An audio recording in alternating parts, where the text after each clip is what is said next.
Hello everyone. Today we're going to be starting the 7th week of labs for our online organic chemistry. And this week we'll be covering the conversion of tert-butyl alcohol to a tert-butyl chloride via an SN1 reaction. This is a single order, first order nucleophilic substitution reaction, which hopefully you've covered in your actual lecture class. For nucleophilic substitution reactions, we've got SN1, SN2. There's another type, but we won't be covering that in Organic 1. Basically, you've got a substrate and you've got a nucleophile. And of course, your substrate can be a whole bunch of stuff, but your nucleophile, that's the key part. And as the name says, it's something that loves nuclei, or something that likes positive charges. So generally, your nucleophiles are going to have very electron-rich areas. And what's going to happen is your substrate and your nucleophile are going to come together. The nucleophile is going to replace part of the substrate, and you're going to have a leaving group that pops off. And for the purposes of what we're doing here, nucleophiles, like I said, are electron rich. And you can have examples down the bottom, like any type of negatively charged cation ions. Your negative ammonium ions with a lone pair. You can have an OR, or carbon-oxygen bond, that doesn't have anything else bound to the oxygen, giving a negative charge there with high electron density. You can have that X just as any halide, any of your fluorine, chlorine, iodine, bromine, acetine. You can have the ammonia group itself, even though it's not negatively charged, it does have a lone pair on the nitrogen.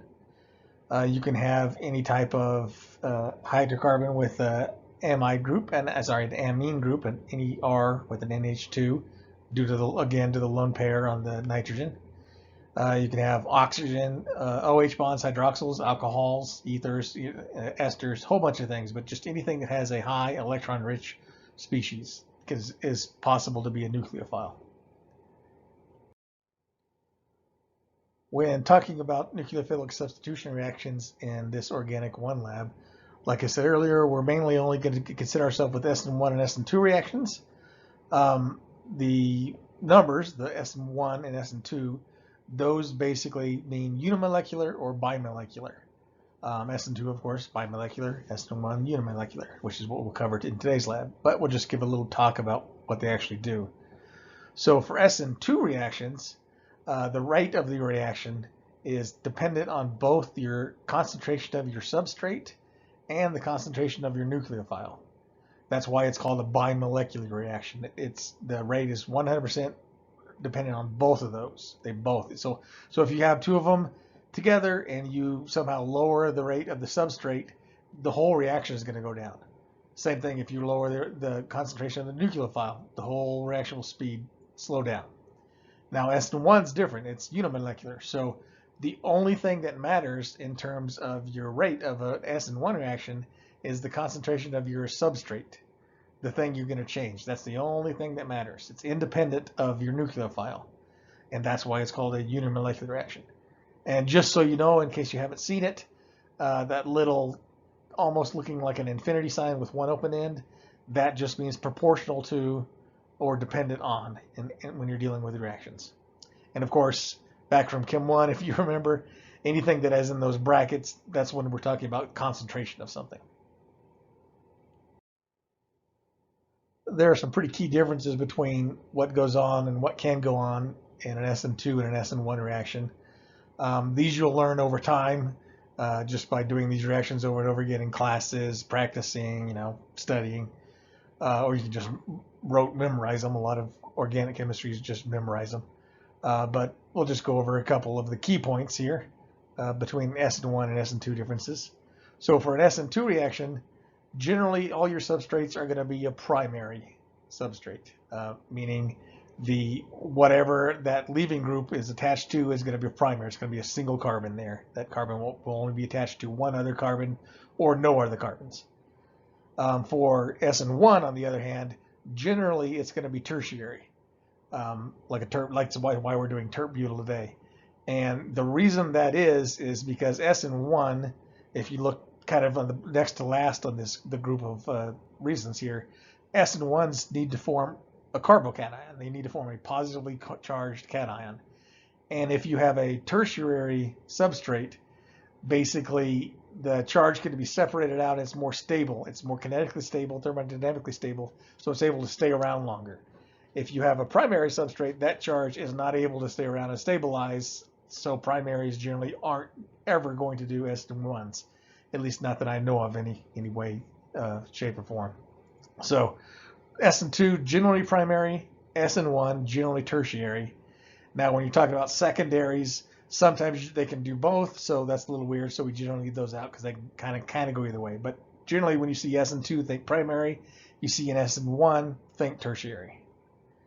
All right, so for SN2, they generally require strong nucleophiles. Generally, it's going to be an anionic nucleophile, whereas the SN1 likes weaker nucleophiles or neutral molecules. And that, again, kind of relates back to the stability of the carbocation versus the not carbocation.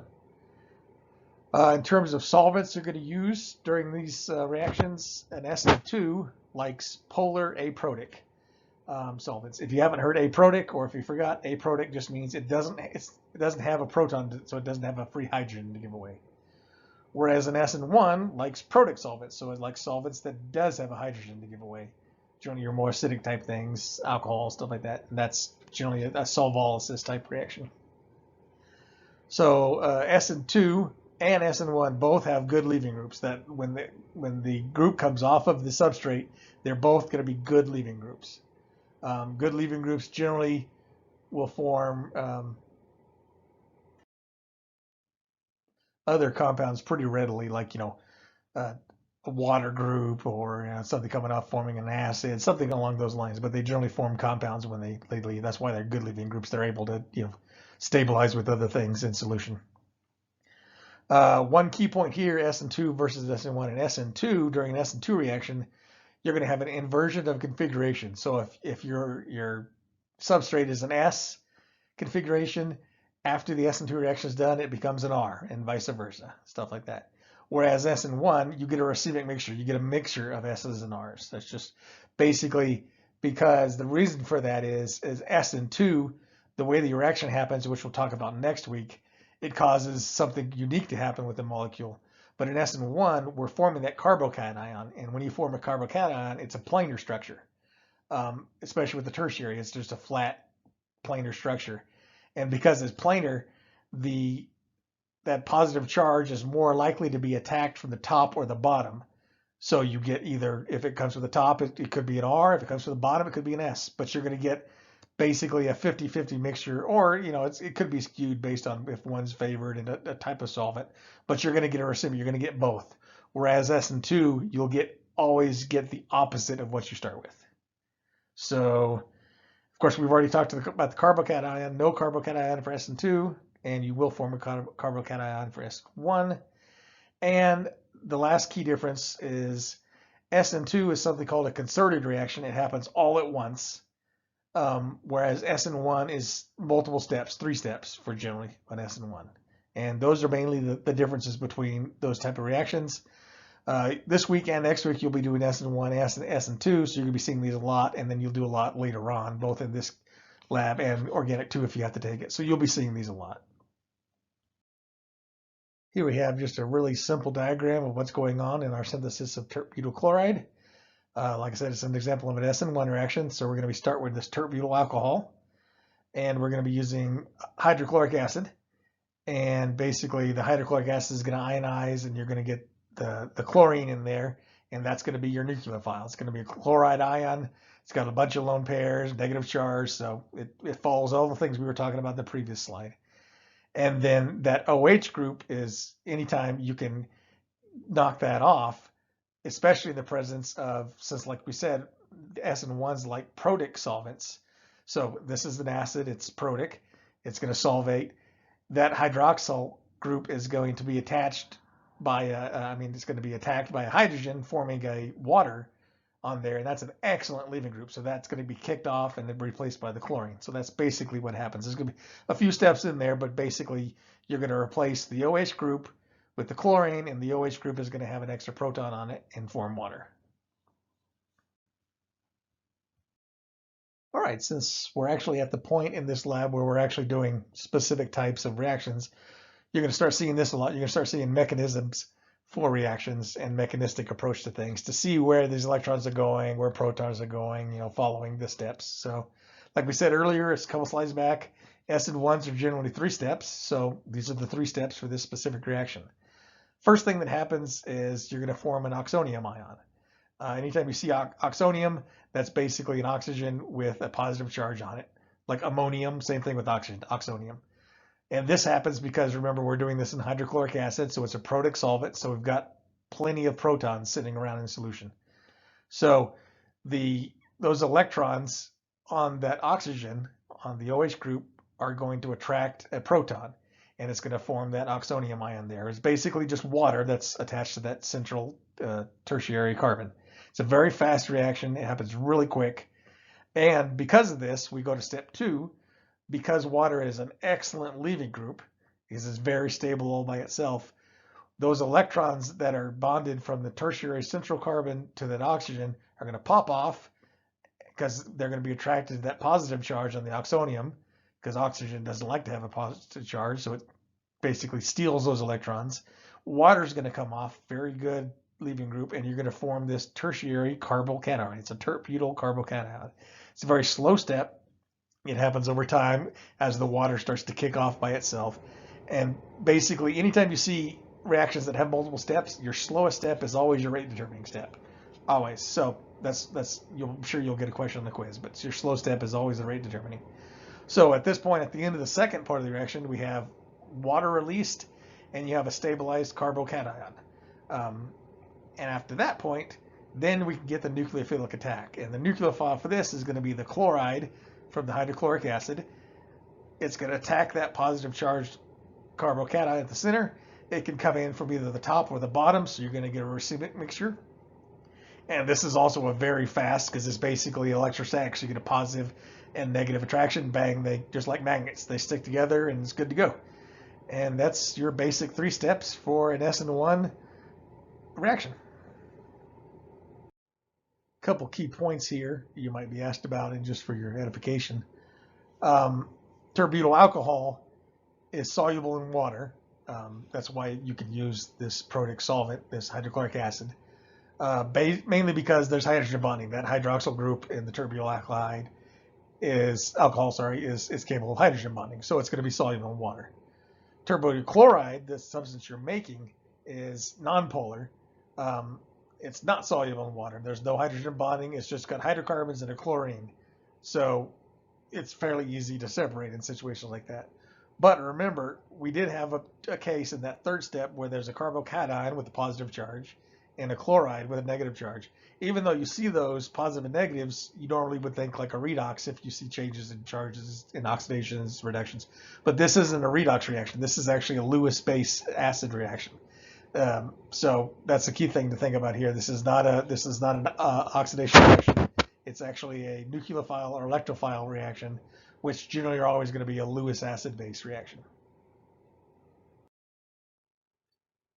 Now, going in a little bit more in depth into SN1 reactions, the rate of the reaction, remember we said this is always the slow step, and for us, that slow step was that oxonium ion dropping off and forming that carbocation. So that's the important part, and the rate is 100% dependent on that, and not how much of the halide you have, in this case the chlorine. It's 100% determined on that oxonium ion. So when we're talking about SN1s, of course, the little chart we had a few slides earlier said it likes tertiary. And you can get SN1 on secondary and, in some weird circumstances, primary alcohols. But tertiary is always going to be favored over secondary, and secondary always favored over primary. So just remember that when you SN1, tertiary first, and then it goes down in the E's, how long it takes. You can force some secondaries to do it. Some do it pretty quickly. Others you can force with, basically adding heat or time. Primaries, you have to have very unique alcohols or unique solvents or something to make them work, but they can work. It just takes a lot longer. And in terms of reactivity to halogen acids, which is what you're going to see for most of the SN1s we work with, in terms of your solvent and the source of your nucleophile. Basically, in terms of the reactivity of the acid, your HI is always going to be more reactive than HBr, which is always more reactive than HCl. And that's just a general trend, the way it works. And the reason that is because of the electron density of those. Iodine itself is a lot more electron rich than bromines and chlorine, stuff like that. So the more electron rich the nucleophile is going to be, the higher the reactivity. Just plain simple common sense there. And because of the ease of the alcohol reaction, tertiary is very, very highly favored for SN1. Tertiary alcohols will react with any of those acids, basically the exact same frequency. They'll have the same reaction rate, same thermodynamics and everything, because it's so easy to form that tertiary carbocation is stabilized and is easy to form. Any of those acids can work with it. Very favorable. All right, now on to the actual reaction as if you were doing it in the lab. So chemicals that we're going to be used for this lab, of course, we're going to be using hydrochloric acid, which bad, strong acid. Got to be very careful when you're working with this, both a burn concern, reactivity concern, and fumes. It's going to be fairly concentrated when you would use this in the lab, so there's a lot of stuff to worry about. Tert butyl alcohol, that is, if it stays out at room temperature too long, it actually starts to solidify. It forms big, long chains, so you kind of have to heat it up a little bit, over time just to keep it a little bit above room temperature. Standard, you're working with a hydrocarbon that has an alcohol in it, so it's always got issues where it can penetrate the skin, might have toxicity levels with it, but that's going to be that's our substrate. The hydrochloric acid is both going to be the solvent and the source of your nucleophile. We're going to be using a 5% sodium hydrogen carbonate or bicarbonate solution. This is going to be to quench the acid, stop the reaction, and to neutralize things. And then we're going to be using anhydrous calcium chloride, which is a source of a desiccant. It's a way to pull water out of a system. And we don't want any extra weird ions that might also be nucleophiles. So we're using a chloride. So if any extra chlorine comes out, it will just basically help the reaction along and not have any cross reactions. And for this reaction, it's not going to be a small scale. We're going to be doing everything in a test tube. So we're going to be using these little either plastic or glass pipettes. Generally in the lab, you've got both. The key things to think about here with the plastic pipettes, they're just fully disposable. When you're done using them, you neutralize anything that's in them, rinse them out, throw them away. And it would be a big blue waste bin. The glass pasteur pipettes, they've got these little rubber bulbs on them. So when you're done using those, same thing, you rinse out the inside of the glass, neutralize anything that's in there. You take the plastic bulb off, you keep it because we're just keep using those. But the glass pipette is then thrown away into the broken glass container. You never reuse glass pipettes. They're too much of a hassle to clean. They've got little nooks and crannies. It's hard to get everything out, and they're dirt cheap. I think they're actually even cheaper than the plastic ones, so you just toss them. Just going over a couple key safety points again for this lab. If you were doing it in the actual lab, everything in this lab will be done in a fume hood because mainly the fumes due to the hydrochloric, and then you're going to produce a lot of extra gas when the reaction goes off. Of course, you'll always be wearing safety gloves and goggles, lab coat in the lab at all times. That's a given. Like I said, the concentrated HCl, it's 89% HCl. It's basically straight from a source bottle. Causes rapid, very serious chemical burns. It produces HCl gas. It's noxious. It can displace oxygen. It causes damage to the sinuses and the lungs. Very, very bad. So when you would do this in the lab, you always avoid inhaling it. You're going to be working in a fume hood. Just always be careful when you're working with strong acids. Okay, on to the actual reaction steps. So like I said, we're going to be small scale. We're going to be using test tubes. So inside of your test tube, the first thing you would do is add 15 milliliters of your concentrated hydrochloric acid. Just very slowly add it in there with a pipette. Once that's in there, then you're going to add the equivalent of 3.9 grams of tert butyl alcohol, which, based on the density of tert butyl alcohol, comes out to 5 milliliters. So these two do not normally mix very well. The hydrochloric acid is heavy. It's very dense because it's basically heavy stuff in water. So it's going to be a lot denser than a hydrocarbon because you don't get any type of oils float on the surface. That's what's going to happen. they're not going to mix. You're going to see two separate layers. To force these two separate layers to mix together, you're going to use a pipetting technique. You're going to use a plastic pipette, and you're going to mix the reaction.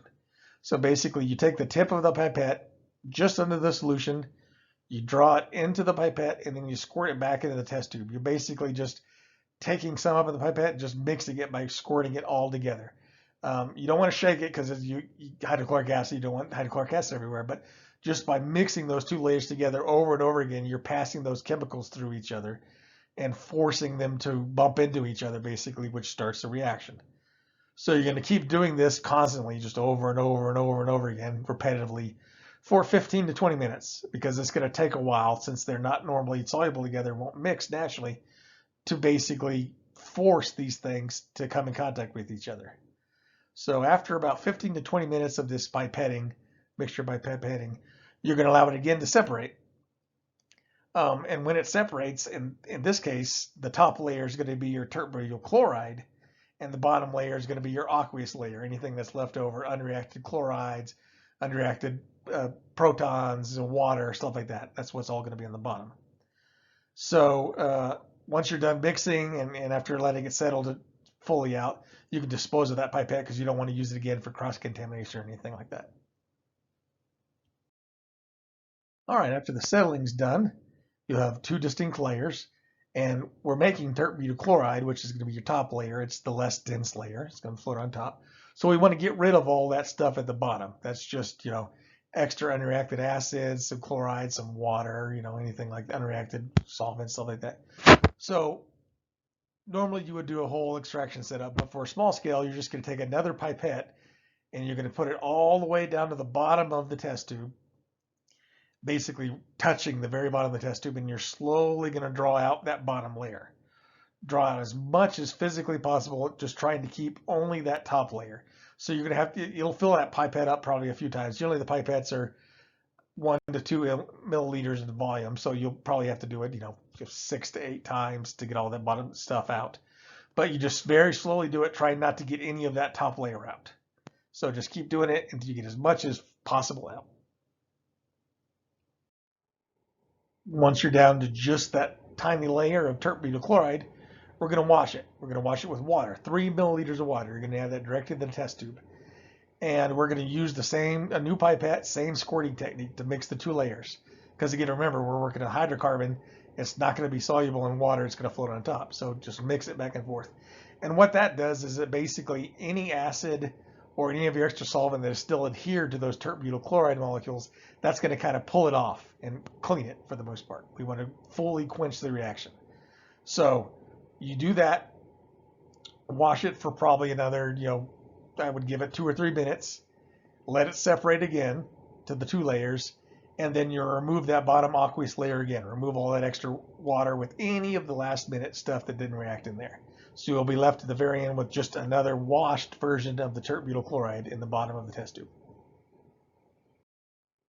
Now, even after washing, you might still have some acids in there, and we want to completely get rid of those. We don't want any acid because you'll get side reactions. You might get more reactions in any other type of stuff. So you're slowly going to add 5% sodium hydrochloride to it. It's going to be about the same as water, add about 2 to 3 milliliters. Same thing. When you add this, however, because we have acid in there, there's some acid still left on there, you're going to get an acid-base reaction. And anytime you use a carbonate or bicarbonate, you're going to produce a lot of carbon dioxide. So we're add it slowly to the test tube, because if you add it too fast, you're going to get a quick reaction and you're going to get a lot of carbon dioxide buildup, and it might look like it's boiling out of the top. So you would have, it would be hot because it's an exothermic, and you'd have acid everywhere, and so it'd be messy. So slowly add it.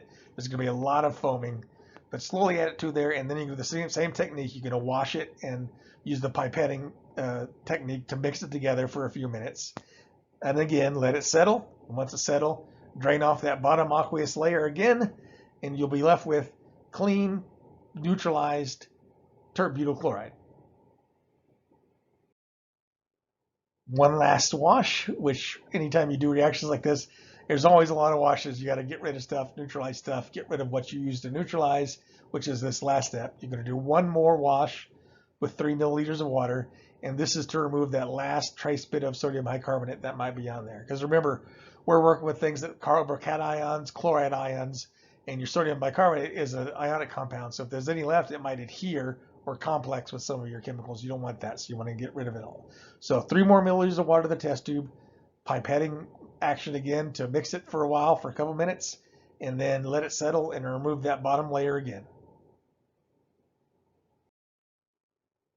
All right, and hopefully following along, you've noticed what we used a lot of water so far, a very high volume water in comparison with what we actually have for the terbutyl chloride.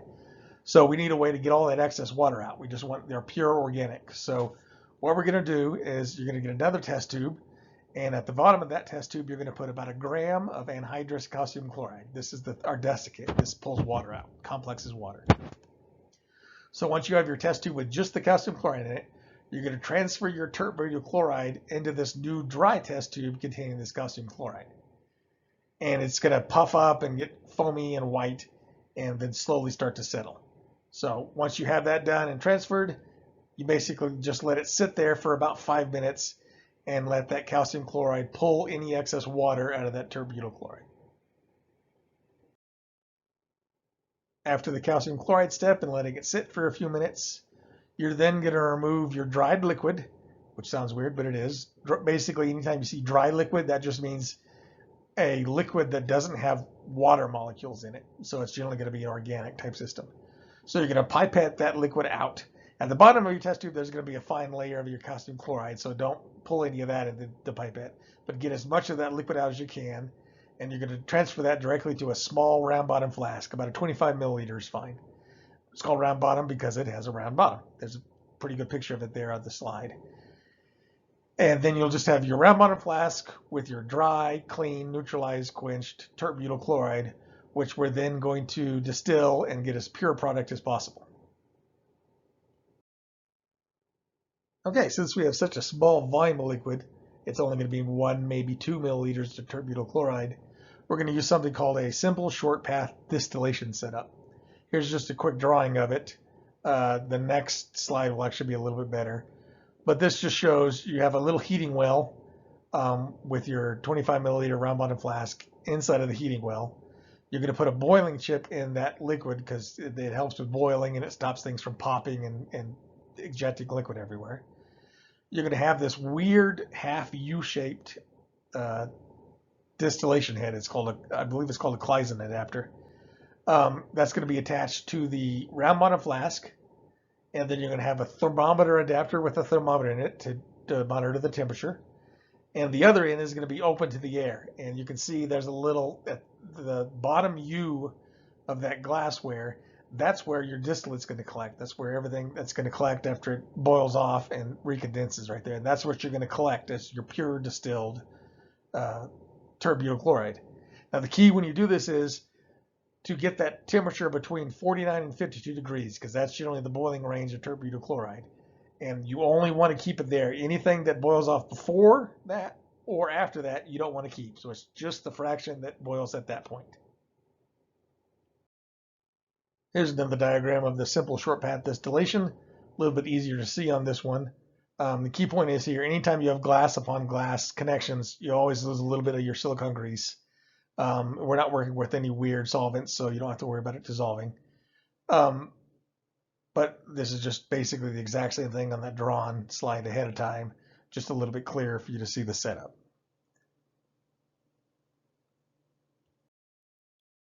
One trick you can do if you were doing this in an actual lab and the vapor was being expelled before it would condense is you can actually take a small test tube and you can either put cold water or ice inside of that test tube and slide it down in that bottom U-bin of that Kleisen adapter. And so when your hot vapor would hit that cold test tube, it instantly condenses. That's a trick if it's harder to condense. For this lab, you really wouldn't have to do it because it's cool enough where it won't be a big deal. The key part is anytime you use a situation like this, you always got to make sure that the outside of your ice-filled container is dry, just like when we did our sublimation of caffeine a couple weeks ago. So that's a thing to work to help you out with this, but also be on the lookout for any condensation if you use this technique. All right, so the last thing you would be doing is, as that fraction distills off and pools there at that bottom of that Kleisen adapter, you would basically take another pipette and just pull it out and put it into a flask or another test tube.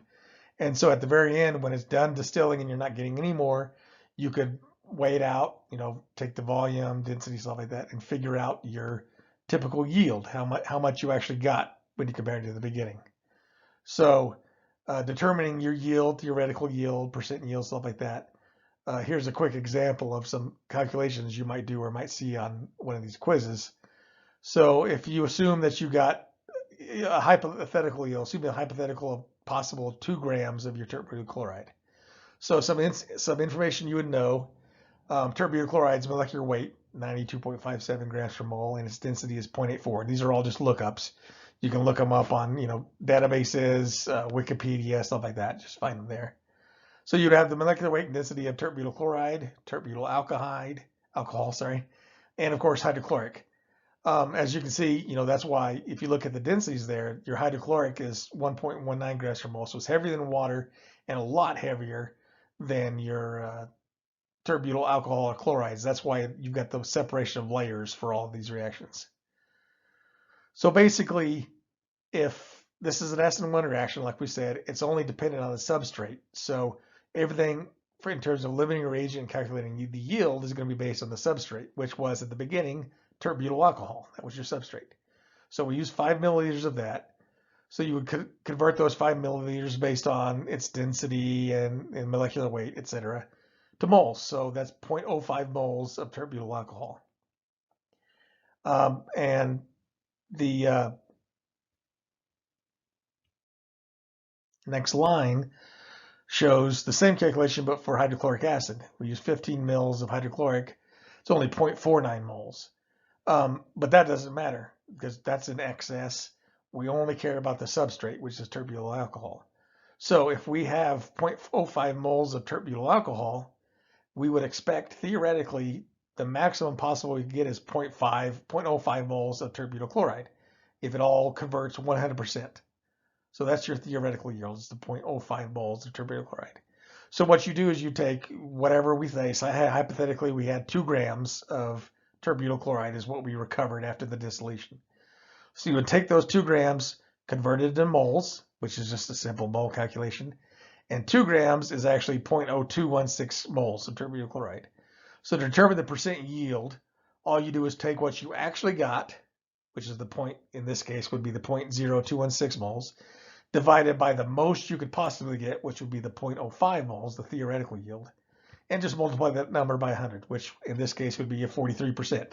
So it'd be the same thing. So if you got a question with a quiz or anything asking, you did this reaction and got 3.6 grams of your tert-butyl chloride, what would your percent yield would be? These are the steps you go through. You change it to moles, you compare it to your theoretical value, which would be the 0.05 moles. You divide them, multiply 100, that's your percent yield. So you're going to be using that basically on every reaction in lab from this point on. So get used to doing these type of reactions. It's basically Gen Chem 1 stuff. It's really simple stuff, but it's just a real quick way of determining how well you did in terms of the most you can get compared to what you actually got for this reaction. So that's going to be it for this reaction. Pretty straightforward, pretty simple. Next week, as far as I know, we'll be doing SN2, so the bimolecular version of this, and we're gonna, after that, we should be seeing the differences between alternating solvents and SN1 versus SN2 and the type of alcohol we use. So have a good week, and I'll see you next week.